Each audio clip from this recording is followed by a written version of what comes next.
Hi, this is Dr. Ben Young, and you are listening to episode 35 of the Perio Patient Podcast.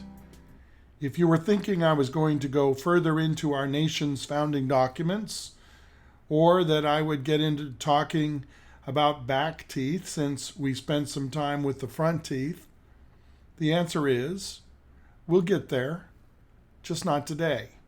Today, let's think about viruses because it's on our minds. It worries a lot of people, and rightly so. But we will get through this. COVID-19 is like other cold and flu or influenza viruses in many ways. It isn't even unique in that people don't die from these other viruses. What is new is that this one is new. This means we as a population do not have a built-up immunity to it just yet. We will get there eventually. Also, like all other viruses, COVID-19 will never completely go away. It will hang around and cause infections here and there from now on. As has always been the case, it is always possible for someone to catch a cold of some sort, and this will be true in the future with COVID-19 as well. The difference will be that even though it is present, it will never go through the world's populations in the same way ever again. And like other colds and flus, we will get it from people around us who were likely symptomatic. This will not mean we will know the names of these people. It might be the person who turned the doorknob just before you did. It may have been someone who coughed or sneezed just before you came into the room, not knowing they just coughed or sneezed. Do you think masks don't help? They help, but they aren't bulletproof. You still turn knobs and you touch your face. Also, if you put your mask down and then pick it back up again, it might have become contaminated. Should we worry? I don't really think so.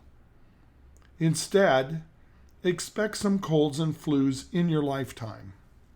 But if we can reduce the number and severity of colds and flus, it's worth it, at least in my opinion, taking a few reasonable precautions.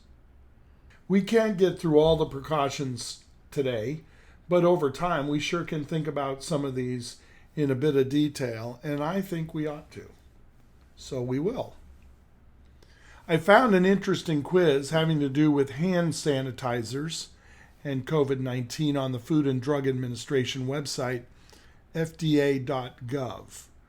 So let's think about hand management for a moment, shall we? I pulled out a few questions from this website I thought interesting, and if you want to study this more, I will have a link in the written description for this episode. So here's the first question let's talk about. Is hand sanitizer effective against COVID-19? The FDA answer is this.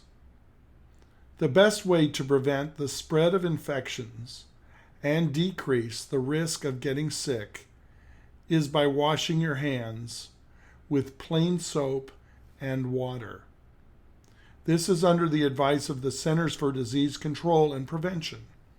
Washing hands, often with soap and water, for at least 20 seconds is essential, especially after going to the restroom, before eating, and after coughing, sneezing, or blowing one's nose. If soap and water are not available, CDC recommends consumers use an alcohol-based hand sanitizer that contains at least 60% alcohol. So what's 20 seconds of hand washing? Well, I saw on WebMD, that's another website, WebMD, the advice to sing the happy birthday song twice in your head. Happy birthday to you. If you do that and you use warm water, you're gonna hit it at about 20 seconds. That might help you and me get into the habit of washing long enough. Here was another tip from WebMD. When you're in a public restroom, first pull your paper towels. And if they don't have paper towels, toilet paper does work. Wad up a bunch of it and put it under your arm. Then wash your hands. Dry your hands and then use the paper towel or the toilet paper to turn off the faucet. You can also use the towels to open the door handle or something else other than your hands.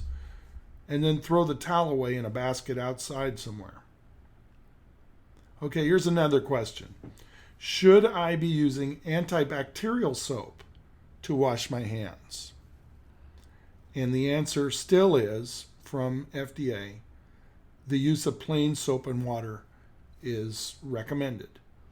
And then it goes on to say, there is currently no evidence that consumer antiseptic wash products, also known as antibacterial soaps, are any more effective at preventing illness than washing with plain soap and water.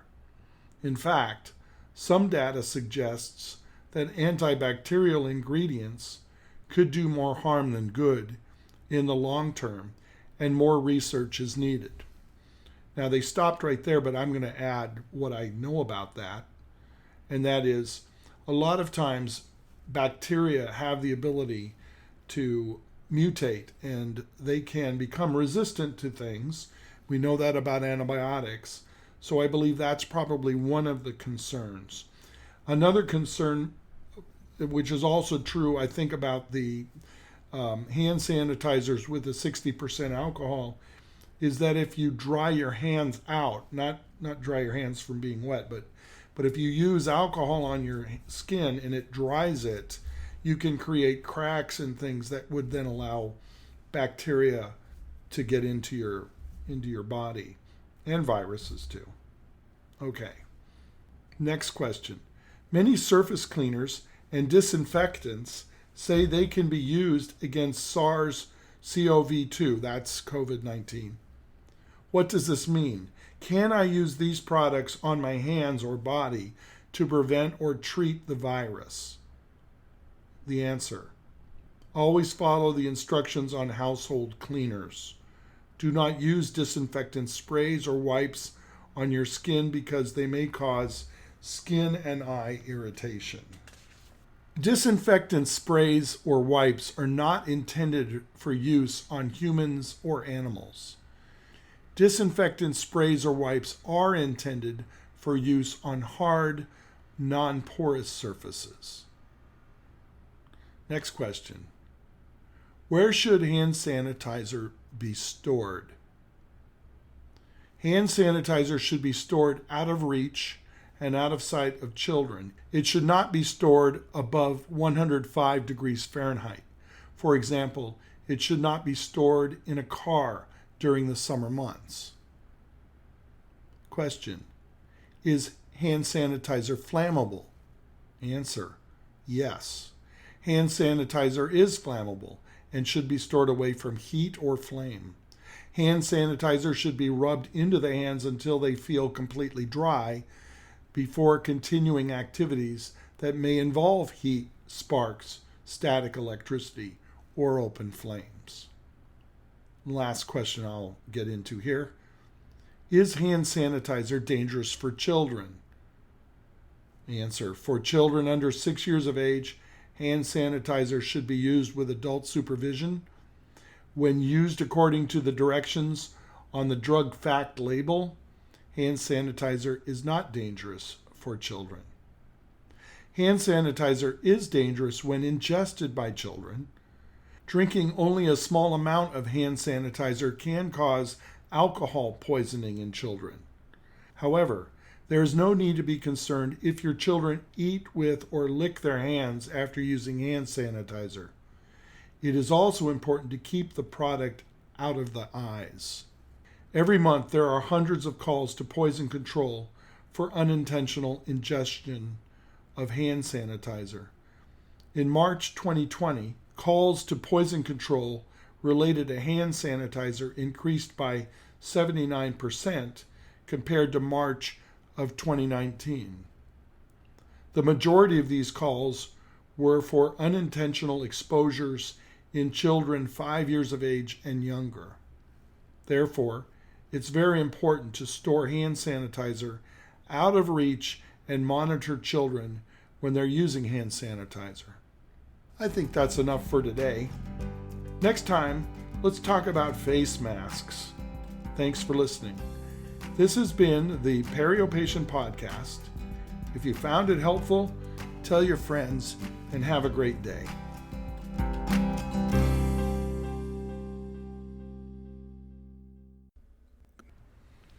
England has no kidney bank, but it does have a liver pool.